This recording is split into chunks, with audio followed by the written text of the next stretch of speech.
Hello, Boris Pravisham here. Welcome back to the Nidd Whitelist server. It's been a little while since the last solo episode. In fact, it's been a little while since the last episode in general, because of the Space Engineers event that has just finished.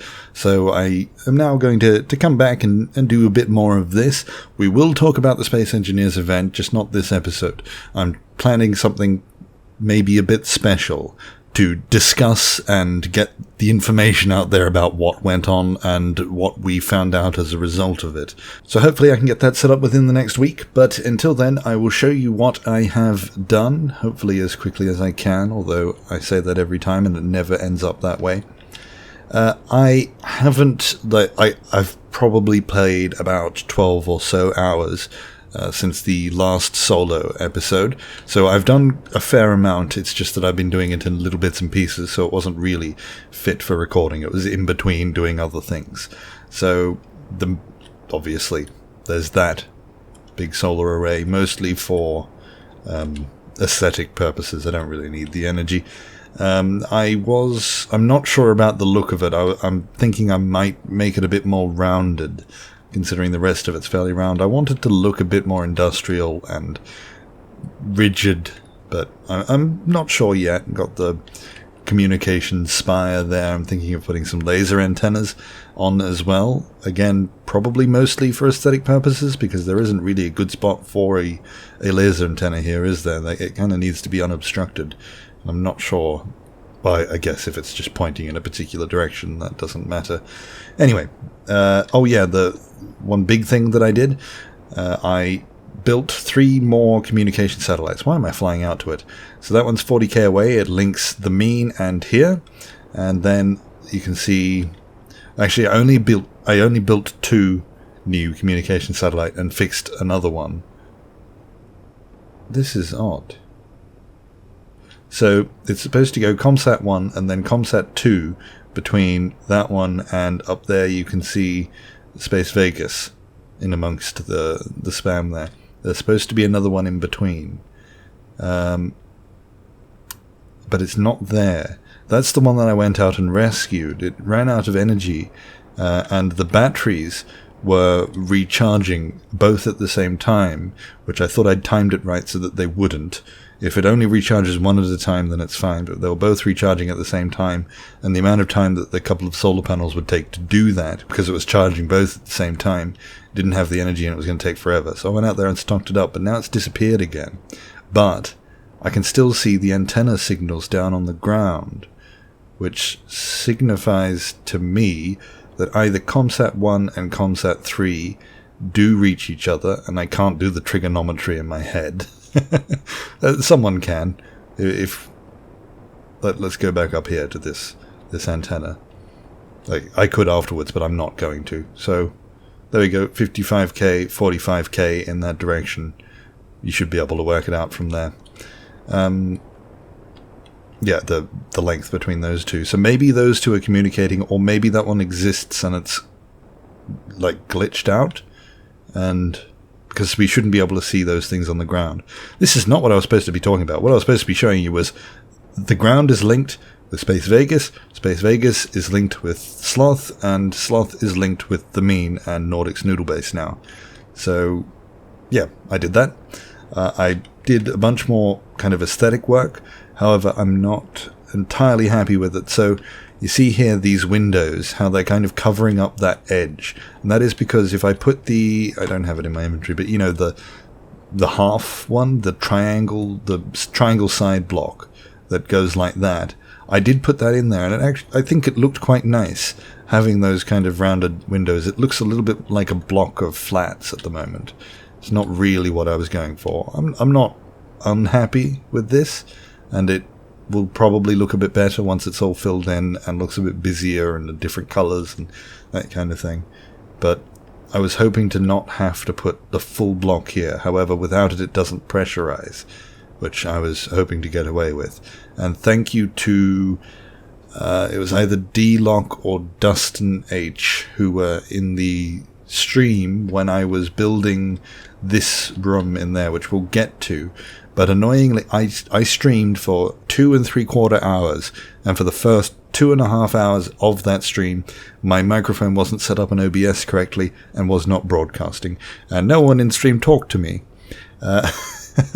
to tell me that my microphone wasn't broadcasting. They thought I was just building and doing a silent stream. I think that was the most professional and best stream that I've done so far. I was telling stories, talking. It was 2.5 hours, jam-packed with, like, there were no silent moments. I thought I did really well, but not a single word of it was captured. I think it's fair to say I wasn't particularly in a good mood after that. But we sorted it out at the end, and I kind of covered it with them, and I asked about that, and I think it was Dustin. It was one of the D people. There's Dustin and D-Lock. Told me that was probably the problem, and I fixed it was. So now I've got these straight across, and I'm not entirely pleased with it, but I kind of committed to the design. So I'll leave it like that until it gets to the point where I'm not, until I kind of force myself to change it if I'm that unhappy. Anyway, this room here is supposed to be where you can fly in a small ship and park it. However, I didn't take into account the fact that these doors were only too high in there, that gap. So that's probably a bit small for most small ships. It's probably not wide enough anyway. I think I might just leave it like this though, because I don't want to extend it. Actually, I could probably extend it down further. It wouldn't be too much of a problem. Maybe the piston that's in there that we'll see in a second. I don't really want to go a piston on top of a piston. I could extend it down a bit further though, because I'm going to put some supports and bracing down onto the asteroid to make it look a little bit, like it's not just floating in midair. What's next? Oh yes, the ship like that. I'm going to redesign the little Tina sometime soon. Turn it more into the design for the big Tina that I had. I haven't showed that off though. It's essentially that compartment there between that and those two bits of the chassis, but another one behind there, and that'll allow me to fit in the warp drive, or the jump drive. I always confuse them. Jump drive and that kind of thing as well. Although I'm thinking I may as well just build a new ship, because it looks alright in an industrial kind of way, but it also, like, when you actually look at this, you realize what it is, like what it truly is, which is a slapped together ship with all the bits that it needed to work thrown on, and then some slightly fancier blocks. Like, I don't mind the look of the front of this, that curve, and I especially like the way that kind of fits in. I'm not a fan of those gaps there. But I like that. But you can tell that all of the aesthetic stuff was thrown on at the end. So I might just do a new ship. Anyway, in fact, I'll say that right now so that I commit to it. I'm going to build a new ship. I'm going to do my best to do a ship of about this size, and then I'll build it. It'll be the first ship that I'll build in here. There we go. I have made a commitment. Now I can't back out of it. I think Nordic's little space bike will fit in here quite well, so maybe that's I'll just say it was designed with that in mind. Is it going to let me walk? Today is actually the smoothest that this has been in a couple of weeks, so I'm not glitching around as much as I did. So what you would do is then close these doors. I can put, like, this will be on a timer once I have the kind of mainframe room, what I'm going to call the mainframe, which is where all the timers will go. Once I've got that done, then I can start putting things on timers. This all closed up, and which one is it? Is it this one? Yes. Which is that one. So this all closed up will allow this to be pressurized. In fact, I probably shouldn't do that. Oh, and I wish they would fix that. It's been like that since it was brought into the game. There we go. Green. And it's going to start... Oh, it's not hooked up to anything. Never mind. There. And I'll open these doors because I know that'll frustrate me later when I need to open it. This one is the lift. So that lift takes you up there, although lifts or elevators, whatever you call them, they don't really work. To demonstrate why, today is actually the smoothest that this game has been running. I say that, but look at that glitch around. Obviously there's going to be a button closer so I don't have to run. But this is what happens. You get thrown around, and if I stand on the side, I should be able to slip through. Nope, it was just enough time for it to catch back up. But when the server's not running so well, or my connection's not as good, whatever is causing it, this is all the prediction stuff, I usually end up on the floor underneath it. Let's put this back down. There we go, and up. So, by the way, we put the functional glass mod, of course my oxygen is low, the functional glass mod on, which returns it to the pre-scratched state, which I quite like. I like there being scratches and stuff on the glass, make it look a little bit worn. I like that aesthetic of the game, but not when you can't actually see out of the windows. So we've got the mod on just to bring it back to the original state that it was in, and let's hope that they recognize the error of their ways. I'm not that angry at it. Some people get irrationally angry with that change. I'm all right with it. I think that, you know, their thinking was all right, but I'd rather it go back. This is my makeshift lift, because I do have stairs through here. Stairs that go all the way up, although stairs are just as bad as lifts, having to run all the way up those. So they're, I guess, more for aesthetics or the fire escape. This, by the way, this place is supposed to be cramped. Oh, that almost killed me. I didn't do that. This place is supposed to feel cramped. Well, this doesn't. A bit cramped, a bit hard to navigate. I'm going to put signs around to navigate, because this place isn't meant for just me. People are supposed to be able to come and build their ships here. Whether or not they do, I'm not sure. Like, I think at this stage everyone has all this stuff anyway, and the way that they like to do things. So I don't know if anyone's actually going to come along and use it, but I'm going to play as if someone will. So I'm going to try and make this something that could be used by anybody that just turns up. Which includes signing everything, like putting signs on everything. Oh yeah, I should thank the multiple people, both in the comments on stream and that messaged me, saying I'm an idiot. Well, actually, they didn't say that. They said, here's how to do, remember the airlock thing that I was trying to do between the tower, to get from the tower into the hangar, and I was thinking, let's go between the walls of that and the hangar. And people did send in ways to connect the two in like an air sealed thing, so you can just walk between the two. So thank you to that, but some people did that and then said, well, actually, you know, you could just go underneath. And I am the sort of player who would do that kind of thing. Things that aren't as logical, but were interesting to me or more aesthetically pleasing. I'm more about what's interesting than what is technically right or what is the most logical thing to do. But in this case, it was just, I was an idiot and didn't think of doing this simple thing. Just go underneath and then back up into there. So that's what I've done. So there's another lift that'll bring us up into the hangar. So that'll be the main entrance. There won't be any doors on the hangar itself.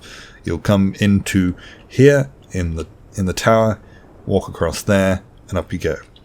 Anyway, so this here is my makeshift lift for the rest of the way, because I don't want to use pistons or stairs. The passageway, though, is a bit small for the lag and the prediction. So I often come in here and get bounced from side to side until I die. Thankfully it's smooth today, so I might just remove the passage block or something. In here is going to be the storage room. I haven't done this fully, and I'm not, like you can tell, this is under construction, but I'm not sure if I'm going to keep those. There's actually 4 there that kind of split the two floors.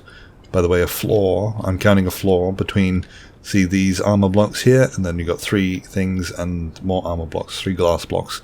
Those 3 glass blocks, this is the floor. The technique that I use for a lot of builds, which is the submarine idea, that every room or every major room is split up into its own sealed area, so that if something else depressurizes, then the entire thing doesn't depressurize.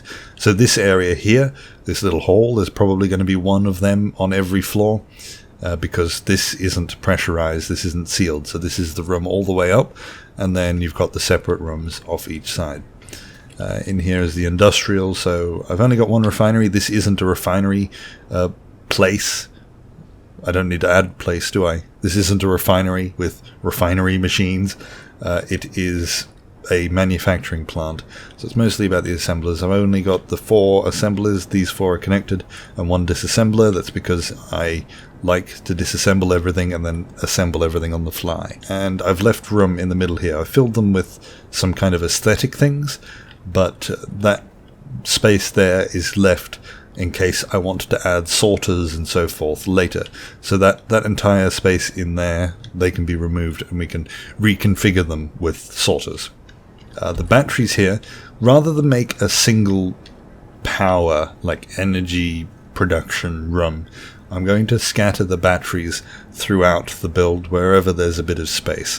So here they're kind of just the wall. Just to demonstrate, this room will pressurize and oxygen will come in, which we will then waste by opening the door and venting it all out. So it's green, it's filling up, and it's going to be high shortly. And yeah, so this room's fine. I could depressurize it, but this is more fun, watching it all vent. Not that you can really see it. That was a little bit. These are all the... what are they called? Is it TSI or something? Who made all these?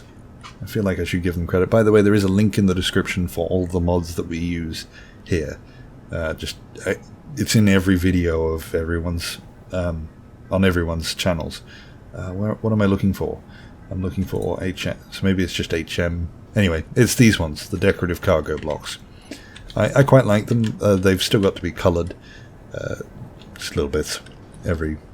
Scattered a bit everywhere. I think it looks alright. It's not an artistic masterpiece, but it'll do fine. I've got orange, because orange is my industrial colour. Don't know if it's going to stay. It's a little bit yellow, isn't it? In fact, the colour that I've set here was my DX9 lighting settings. So now that we're on DX11, it's a bit yellower than previously. Anyway, just quickly, talk about... So we've got the storage here, and then... Wow, I didn't do that. Storage... I'm going to try and work out a way to not have that all in one space. In fact, I might move the storage over up here. That might make sense. This area is just to cover up the refinery on the bottom. I might replace that. I might put the storage in here, because that way we could fit 4 cargo containers all in one area without having to go up. So I think that's a good idea, actually. You'll see there's the spine all the way up at every floor. It's got the conveyor there to seal it, so that spine doesn't leak anything. And at any point, we just add another conveyor. See, like down here, these things are connected on with a separate conveyor. See, not that one, but just above that is another conveyor. So you can add conveyors at any point along that conveyor tube line and run stuff off. So if this becomes the storage room, I think this will be life support in here, which would be good, because that'll be a fairly small room. I'm not sure about down there yet. I want to keep the more industrial kind of storage things at the bottom and then work my way up. There's got to be a mainframe room with all of the timer blocks. Up here, I'm thinking, or maybe on this side, in here, which is second from the top, is going to be a conference room. Have a table with some seats around it, which I might use for a recording sometime soon. There we go. There's a little teaser. Although, whether it happens or not, I'm not sure. At the top is maybe one big command center for this, but it depends if I can pull off an aesthetic kind of look for a command center that big. That's quite large. Otherwise, it'll just be one side or the other. Probably this side. It's a bit bigger, and I think it might have a better view. Like if you're standing here and that opens up, that might be better than over here. I'm not sure. Depends on how I can fit that in. I don't think I will be able to fit those stairs in, so it'll probably be over here. So you can see out the window and admire the thing as it opens. I'm going to redesign that, by the way. It's not really working, and I think I have a better idea, but that, again, is for another time. I've probably missed out some things that I had planned here, but the plans will probably change, so it doesn't really matter. Anyway, I'm going to start a bit on...